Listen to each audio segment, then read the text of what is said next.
हमारी आज की कहानी में टॉप हैं ते। कहानी की शुरुआत होती है जहां हम जंगकुक को देखते हैं। जंगकुक आज से पहले कभी भी किसी के सामने झुके नहीं थे। एनिमीज तो दूर की बात है, वो अपने डैड के सामने भी कभी इस तरह से हार नहीं माने थे।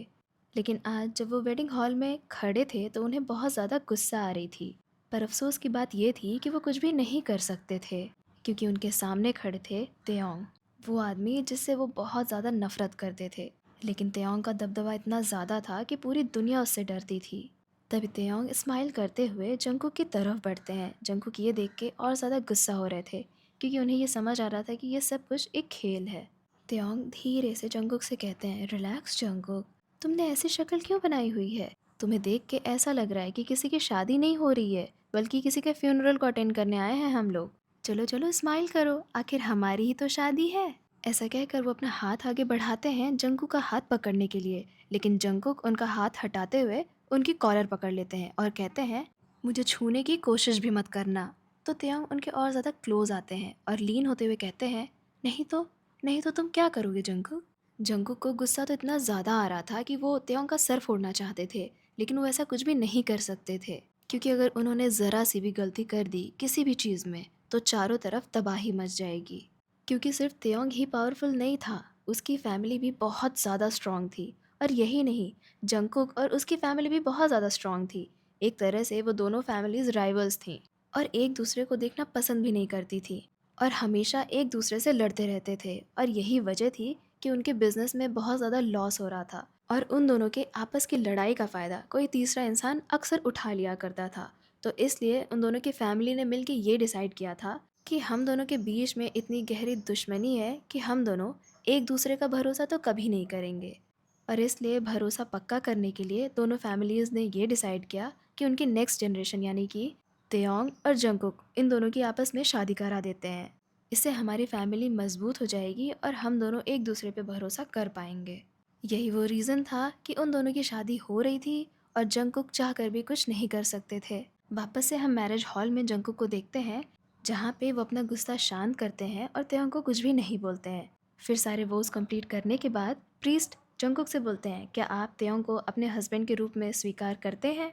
तो जिस पे जंगकुक बोलते हैं, नहीं, मैं इसे अपने हस्बैंड के रूप में स्वीकार नहीं करता हूँ। अब ये सुन के पूरे हॉल में सन्नाटा छा जाता है। तभी तेयोंग स्माइल करते हैं और उसके बाद धीरे से जंगकुक के पास आते हैं और उसके बाद उन्हें कहते हैं, अरे माय स्वीट हस्बैंड, क्या बात है, आप किस बात से नाराज़ हैं? जिस पे जंगकुक गुस्सा होकर कहते हैं कि तुम ये बोलना बंद करो मुझे।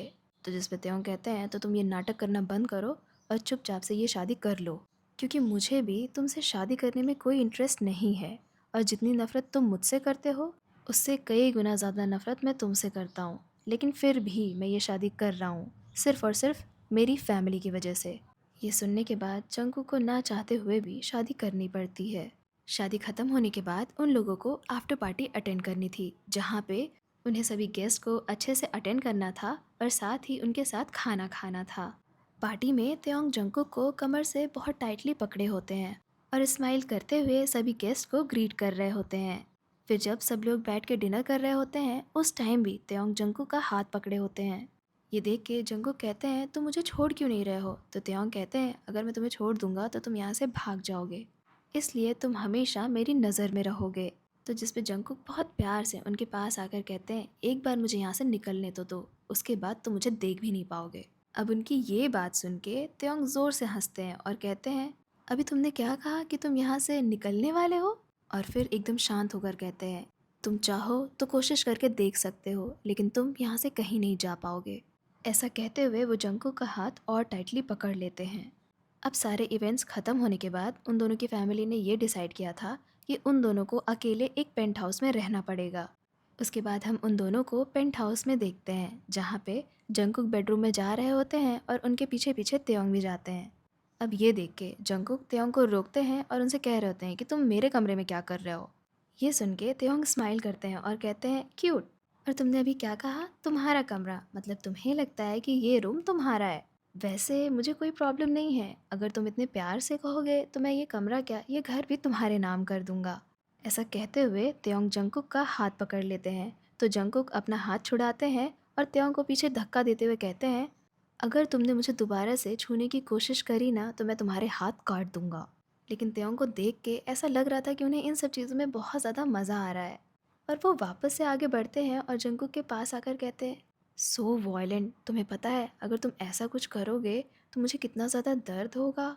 अब त्योंग के इस तरह की बातें सुन के जंगकुक को कुछ भी समझ ही नहीं आ रहा होता है, तो वो बिना बोले अपनी टाल उठाते हैं और शार लेने के लिए अंदर चले जाते हैं। उनके जाने के बाद त्योंग स्माइल कर रहे होते हैं।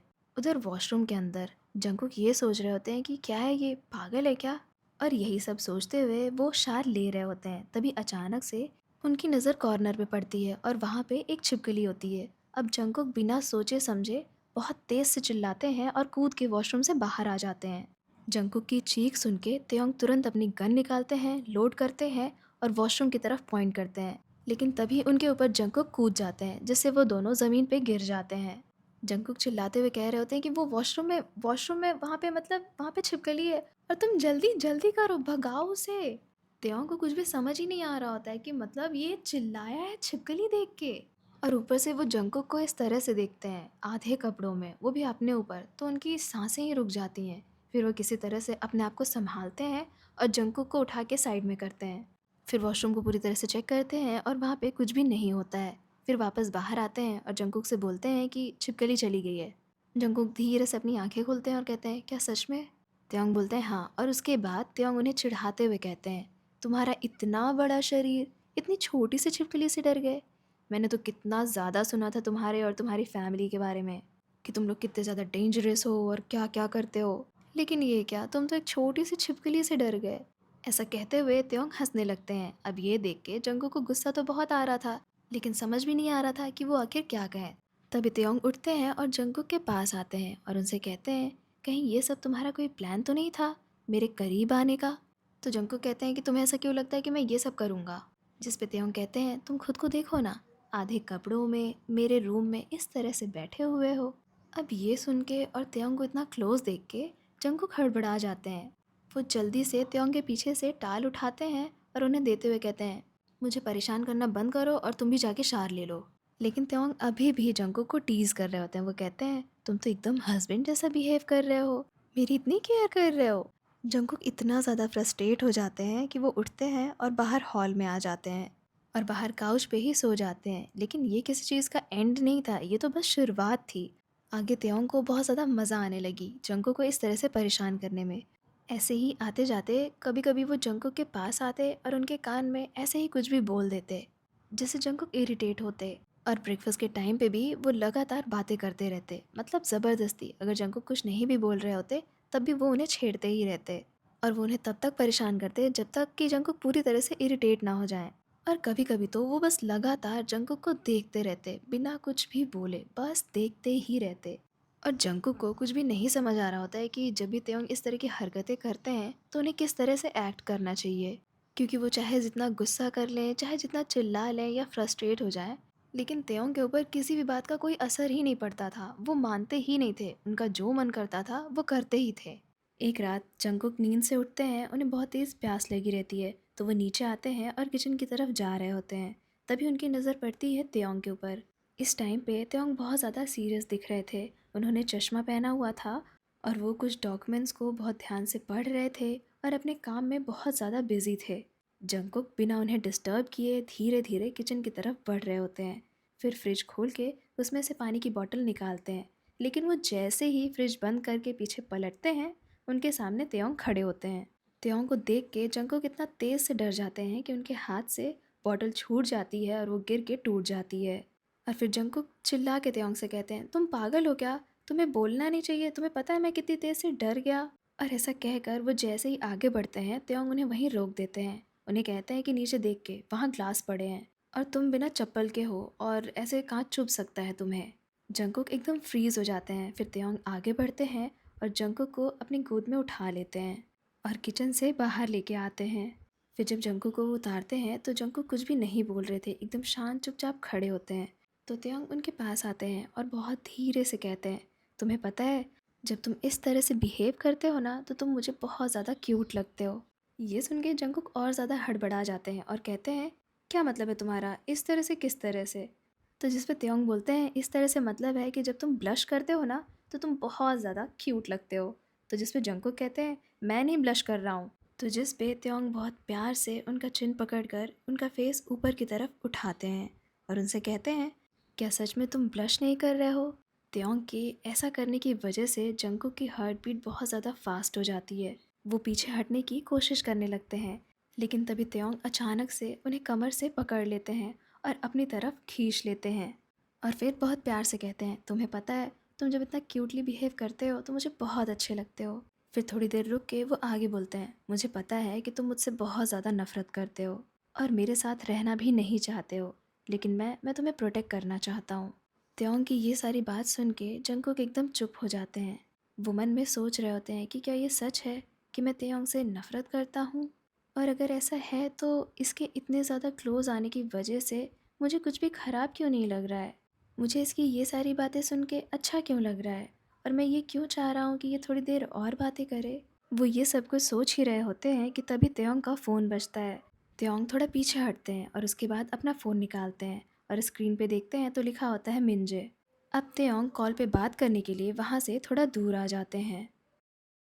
त्योंग कॉल की वजह से थोड़ा परेशान होते हैं, लेकिन जंगकुक के सामने वो ऐसा प्रिटेंड करते हैं जैसे कोई दिक्कत नहीं है। वो उनके सामने कुछ भी एक्सप्रेस नहीं करते हैं। वो जंगकुक से सिर्फ इतना कहते हैं कि बहुत रात हो गई है, अब तुम जाकर आराम करो। जंगकुक भी बिना कुछ पूछे वहाँ से चले जाते हैं। अगले एक हफ्ते तक सारी चीज़ें ऐसे ही चल रही होती हैं। उसके बाद त्योंग और जंगकुक को एक मीटिंग अटेंड करनी होती है जहाँ पे सारे पावरफुल और डेंजरस लोग होते हैं। जितने भी बड़े बड़े माफिया थे वो सब लोग वहाँ आए हुए थे। वो सब लोग बात कर रहे होते हैं, बहुत सारी चीज़ों पे डिस्कशन कर रहे होते हैं। तभी उनमें से एक आदमी उठता है और जंगकुक को पॉइंट करते हुए ये बोलता है कि अब तो तुम्हें रिटायर हो जाना चाहिए। वैसे भी अब तुम बस अपने पति की कठपुतली बन के रह गए हो। मुझे नहीं लगता है कि अब तुम किसी काम के हो भी।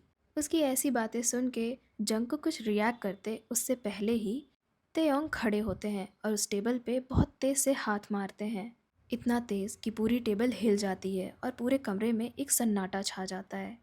उसके बाद धीरे धीरे वो उस आदमी के पास जाते हैं और अपनी गन निकालते हैं और उसके फोरहेड पे रखते हैं और कहते हैं, मेरे हस्बैंड से आज तक कभी भी किसी ने इस तरह से बात नहीं करी, और तुम्हारी इतनी हिम्मत कि तुमने मेरे हस्बैंड की इंसल्ट करी, वो भी मेरे सामने। इतना कहकर वो गोली चला देते हैं और वो आदमी वहीं गिर जाता है। जंगकुक ने आज पहली बार त्योंग को इस तरह से देखा था। उन्होंने त्योंग के बारे में ये ज़रूर सुना था कि वो बहुत ज़्यादा रुथलेस हैं, बहुत ज़्यादा कोल्ड हैं और बहुत ज़्यादा डेंजरस हैं, पर उन्होंने कभी भी देखा नहीं था। और आज जब उन्होंने त्योंग का ये रूप देखा तो उन्हें समझ आ गया कि पूरी दुनिया क्यों त्योंग से इतना ज़्यादा डरती है। उसके बाद त्योंग आगे बढ़ते हैं और जंगकुक का हाथ पकड़ते हैं और उन्हें लेकर बाहर आ जाते हैं। उसके बाद अपने ड्राइवर और बॉडीगार्ड्स को मना कर देते हैं कि जंगकुक को मैं अपने साथ घर लेके आऊँगा। ऐसा कहते हुए वो कार का दरवाज़ा खोलते हैं, जंगकुक को उसमें बैठने के लिए कहते हैं और जंगकुक के बैठने के बाद खुद ड्राइविंग सीट पे आते हैं और ड्राइव करते हुए उन्हें घर लेकर आते हैं। घर पहुंचने के बाद जंगकुक ये नोटिस करते हैं कि त्योंग बहुत ज़्यादा गुस्से में है, क्योंकि पूरी रास्ता त्योंग ने उनसे कोई भी बात नहीं करी थी, और तो और उन्होंने एक भी बार जंगकुक को परेशान भी नहीं किया, और घर आने के बाद भी वो एकदम चुप हैं। जंगकुक थोड़ा हिम्मत करते हैं और आगे बढ़ के त्योंग के पास आते हैं और उसके बाद वो त्योंग से पूछते हैं, क्या हुआ, तुम ठीक तो हो ना? त्योंग धीरे से जंगकुक की तरफ देखते हैं और जैसे ही वो जंगकुक को अपने सामने देखते हैं उनका पूरा गुस्सा गायब हो जाता है और वो बहुत धीमे से कहते हैं, हाँ मैं ठीक हूँ, तुम परेशान मत हो और जाकर रेस्ट करो। लेकिन जंगकुक को बिल्कुल भी अच्छा नहीं लग रहा होता है। एक तरह से वो मिस कर रहे थे कि त्योंग ने उन्हें एक भी बार परेशान नहीं किया, वो उनसे बात क्यों नहीं कर रहे हैं। तो जंगकुक खुद ही त्योंग से बोलते हैं, क्या तुम ठीक हो? मुझे तो लगा था कि तुम एकदम हीरोइक स्टाइल में ये बोलोगे कि नहीं मैं बिल्कुल भी ठीक नहीं हूँ, और तुम मुझसे ये कैसे एक्सपेक्ट कर सकते हो जंगकुक कि मैं ठीक रहूँगा जब तुम्हारे साथ किसी ने इस तरह से बदतमीज़ी करी हो। त्योंग जब जंगकुक को इस तरह से देखते हैं तो वो स्माइल करने लगते हैं। वो कहते हैं, क्या तुम ये क्या कर रहे हो? तो जिस पे जंगकुक कहते हैं, कुछ नहीं, बस मैं यही चाहता था कि तुम स्माइल करो, तुम ऐसे स्ट्रेस्ड अच्छे नहीं लगते हो। अब जंगकुक की ऐसी बातें सुन के त्योंग कहते हैं, एक मिनट, अभी तुमने क्या कहा? जिस पे जंगकुक कहते हैं, क्या मैंने क्या कहा, कुछ तो नहीं। और ऐसा कहकर वो वहाँ से चले जाते हैं। उनके जाने के बाद त्योंग स्माइल कर रहे होते हैं। इधर रूम में आने के बाद जंगकुक सोच रहे होते हैं कि मैंने ऐसा क्यों कहा, और यही सब सोचने की वजह से उन्हें नींद ही नहीं आ रही होती है। तो वो बालकनी में ऐसे खड़े होते हैं और यही सब सोच रहे होते हैं। और तभी वहाँ पे त्योंग आते हैं और उनसे पूछते हैं क्या हुआ, तुम्हें नींद नहीं आ रही है। जंगकुक त्योंग को इस तरह से देख के वापस से घबरा जाते हैं। ऐसा लग रहा था कि उनकी कोई चोरी पकड़ी गई हो। तो वो घबरा कर ये कहते हैं कि मैं कुछ भी करूँ, तुमसे क्या मतलब। ये सुन के त्योंग उनके पास आते हैं और कहते हैं तुम्हारी हर चीज़ से मुझे मतलब है। जंगकुक वहाँ से भागने की कोशिश कर रहे होते हैं लेकिन त्योंग उन्हें पकड़ लेते हैं। तो जंगकुक कहते हैं तुमने मुझे पकड़ा क्यों है, जाने दो मुझे। तो जिस पे त्योंग कहते हैं कि और अगर मैं ऐसा ना करूँ तो। जिस पे जंगकुक बोलते हैं ना करूँ से क्या मतलब है तुम्हारा। तो जिस पे त्योंग बोलते हैं मेरा मतलब यही है कि आखिर मैं तुम्हारा हस्बैंड हूँ, तो तुम्हें मेरा ध्यान रखना चाहिए ना। जिस पे जंगकुक कहते हैं मैं तुम्हारी ज़रूरत की सारी चीज़ों का ध्यान रखता तो हूँ, अब तुम्हें क्या चाहिए। जिस पे त्योंग कहते हैं मुझे तुम चाहिए। तो जिस पे जंगकुक बोलते हैं कि तुम्हें मुझसे क्या चाहिए। तो जिस पे त्योंग बोलते हैं एक किस, एक हग, और अगर तुम चाहो तो उससे कुछ ज़्यादा भी। और ऐसा कहते हुए वो धीरे धीरे अपना फेस जंगकुक के फेस के क्लोज ला रहे होते हैं और इस वजह से जंगकुक अपनी आंखें बंद कर लेते हैं। तो त्योंग धीरे से बुलाते हैं जंगकुक अपनी आंखें खोलो। और जब जंगकुक अपनी आंखें खोलते हैं तो वो उन्हें बोलते हैं तुम्हें क्या लगा था मैं ये सब बोलूँगा। मैं तो बस ये कह रहा था कि नीचे कुछ फाइल्स पड़ी हुई हैं, उन्हें उठाकर यहाँ लेके आओ। लेकिन तुम्हें देख के मुझे ऐसा क्यों लग रहा है कि तुम किसी और चीज़ के लिए एकदम रेडी हो। बोलो जंगकुक। त्योंग की ये सारी बातें सुन के जंगकुक थोड़ा खुद को संभालते हैं और उसके बाद वो त्योंग को पीछे धक्का देते हुए ये कहते हैं कि तुम हमेशा मुझे परेशान क्यों करते रहते हो, और जो भी तुम्हारी फाइल्स हैं वो जाकर तुम खुद ही ले लो, मुझसे मत मांगा करो। और ऐसा कहकर वो वहाँ से अंदर चले जाते हैं। और उनके जाने के बाद त्योंग ऐसे ही स्माइल कर रहे होते हैं। इधर बेड पे लेटे लेटे जंगकुक ये सोच रहे होते हैं कि आखिर मुझे क्या हो गया था, मैंने अपनी आंखें क्यों बंद कर ली थी। ये सब कुछ ना इस त्योंग की वजह से हो रहा है। और ऐसे ही गुस्सा करते हुए वो सो जाते हैं। अब शादी को लगभग 3 महीने बीत चुके थे, लेकिन त्योंग वो अक्सर ऐसे ही जंगकुक को परेशान करते। लेकिन अब एक चीज़ बदल गई थी, जंगकुक इतना इरिटेट नहीं होते थे। उन्हें भी कहीं ना कहीं ये सारी चीज़ें अच्छी लग रही थी, या फिर हम यूँ कहें कि उन्होंने त्योंग को एक्सेप्ट कर लिया था। एक दिन ऐसे ही सुबह के टाइम में जब जंगकुक और त्योंग अपने अपने काम के लिए निकल रहे थे, उसी टाइम पे त्योंग के असिस्टेंट उनके पास आते हैं और बता रहे होते हैं कि कोई बहुत ज़्यादा इम्पॉर्टेंट चीज़ है जिसके लिए आपका उस जगह पे होना बहुत ज़्यादा ज़रूरी है। त्योंग उनसे बात करते हैं और उसके बाद जंगकुक के पास आते हैं और जंगकुक से कहते हैं मैं कुछ दिनों के लिए आउट ऑफ कंट्री जा रहा हूँ, तो इसलिए तुम अपना अच्छे से ध्यान रखना। जंगकुक को ये सुन के अच्छा तो नहीं लग रहा होता है, लेकिन वो ये चीज़ शो नहीं करते हैं। वो बोलते हैं हाँ ठीक है, तुम्हारी मर्ज़ी, तुम्हें जहाँ जाना है तुम जा सकते हो, तुम्हें मुझे बताने की कोई ज़रूरत नहीं है। जिस पे त्योंग बोलते हैं मुझे पता है कि इसकी कोई ज़रूरत नहीं है, लेकिन मेरा मन कर रहा था कि मैं तुम्हें बताऊं और इसलिए मैंने तुम्हें बताया। ऐसा कहते हुए त्योंग अपना बैग उठाते हैं और वहाँ से निकल रहे होते हैं। उसी टाइम पे जंगकुक उनका हाथ पकड़ के उन्हें रोकते हैं और उनसे कहते हैं कि मैं ये कह रहा था कि तुम्हें अपना ध्यान रखना। ऐसा कहकर वो जल्दी जल्दी वहाँ से बाहर निकलते हैं और कार में बैठ के वहाँ से चले जाते हैं। उनके जाने के बाद त्योंग स्माइल कर रहे होते हैं और अपने आप से कह रहे होते हैं कि तुम चाहे जितनी ज़्यादा कोशिश कर लो इतना टफ बनने की, लेकिन मुझे पता है तुम अंदर से कितने ज़्यादा सॉफ्ट हो। त्योंग को गए हुए लगभग 3 दिन बीत चुके थे, लेकिन 3 दिनों में त्योंग ने एक भी बार जंगकुक को कॉल नहीं किया था। और इन सब की वजह से जंगकुक बहुत ज़्यादा परेशान होते हैं और बहुत ज़्यादा फ्रस्ट्रेट हो रहे होते हैं, क्योंकि उन्हें बहुत ज़्यादा त्योंग की याद आ रही होती है। उन्हें हर तरफ त्योंग दिख रहे होते हैं, क्योंकि पिछले 3 महीनों में ऐसा कभी नहीं हुआ था, मतलब ऐसा एक भी दिन नहीं गया था कि जंगकुक त्योंग के साथ ना रहे हों और त्योंग ने उन्हें किसी न किसी बहाने से परेशान ना किया हो। तो त्योंग के ना होने की वजह से घर पूरी तरह से खाली लग रहा था। जंगकुक को इतनी ज़्यादा याद आ रही होती है कि वो अपना फ़ोन निकालते हैं और त्योंग को कॉल करने वाले होते हैं, लेकिन ठीक उसी टाइम पे त्योंग की कॉल आ जाती है। वो फ़ोन जल्दी से उठाते हैं और वो जैसे ही हेलो बोलते हैं, उधर से त्योंग बोलते हैं मुझे ऐसा क्यों लग रहा है कि तुमने मुझे बहुत ज़्यादा मिस किया है। लेकिन जंगकुक इसका कोई भी जवाब नहीं देते हैं। तो आगे त्योंग बोलते हैं अच्छा ठीक है, मैं तुम्हें परेशान नहीं करूँगा, मैं बस ये पूछना चाह रहा था कि क्या तुमने खाना खाया है। तो जिस पे जंगकुक सिर्फ कहते हैं। त्योंग आगे पूछते हैं कि तुम्हें कोई दिक्कत तो नहीं है, तुम अपना अच्छे से ध्यान रख रहे हो ना। और उस पे भी जंगकुक सिर्फ कहते हैं। आगे त्योंग बोलते हैं कि मुझे ऐसा लग रहा है कि तुम काफ़ी थक गए हो, तो मैं कॉल रखता हूँ। तो जिस पे जंगकुक बोलते हैं नहीं नहीं, मैं एकदम ठीक हूँ और मैं बिल्कुल भी थका नहीं हूँ और मुझे नींद नहीं आ रही है। अब ये सुन के त्योंग उधर से बहुत ज़ोर से हंसते हैं और कहते हैं अच्छा, तो तुम्हें नींद नहीं आ रही है, चलो कोई बात नहीं, मैं कोशिश करूँगा कि मैं जल्दी से जल्दी आ जाऊँ। ये सुनने के बाद जंगकुक बहुत ज़्यादा खुश हो जाते हैं, लेकिन अभी भी वो शो नहीं कर रहे होते हैं। तो वो त्योंग से कहते हैं, ठीक है, जैसा तुम्हें सही लगे, मतलब जब भी तुम्हारा काम हो जाए तुम आ जाना। जिस पे त्योंग कहते हैं कि मैंने तुम्हें इसलिए फ़ोन किया था क्योंकि मैं तुमसे पूछना चाह रहा था कि क्या तुम चाहते हो कि मैं यहाँ से कुछ तुम्हारे लिए लेके आऊँ। तो जिस पे जंगकुक बोलते हैं, नहीं मुझे कुछ भी नहीं चाहिए, बस मैं ये चाहता हूँ कि तुम जल्दी से जल्दी आ जाओ। और ऐसा कहकर वो तुरंत कॉल कट कर देते हैं। जंगकुक की ये बात सुन के त्योंग का तो एकदम दिमाग ही बंद हो जाता है। वो थोड़ी देर तक एकदम वैसे ही बैठे रहते हैं। तभी उनका असिस्टेंट उन्हें बुलाता है और उनसे कहता है कि सर हम होटल आ गए हैं। त्योंग अपने असिस्टेंट की तरफ देखते हैं और गाड़ी से उतरने से पहले ही कहते हैं, सुनो, जितनी जल्दी हो सके सियोल की फ़्लाइट्स बुक करो, मैं जल्दी से जल्दी जंगकुक के पास जाना चाहता हूँ। त्योंग की ये बात सुन के उनके असिस्टेंट उन्हें याद दिलाते हैं कि अभी यहाँ पे हम लोगों का काम बाकी है और उसको पूरा करने में कम से कम 1 हफ्ते लग जाएंगे। त्योंग अपने असिस्टेंट से बोलते हैं कि 1 हफ्ते का टाइम नहीं है मेरे पास, जितने जल्दी हो सके इस काम को ख़त्म करो और मुझे जल्दी से जल्दी जंगकुक से मिलना है।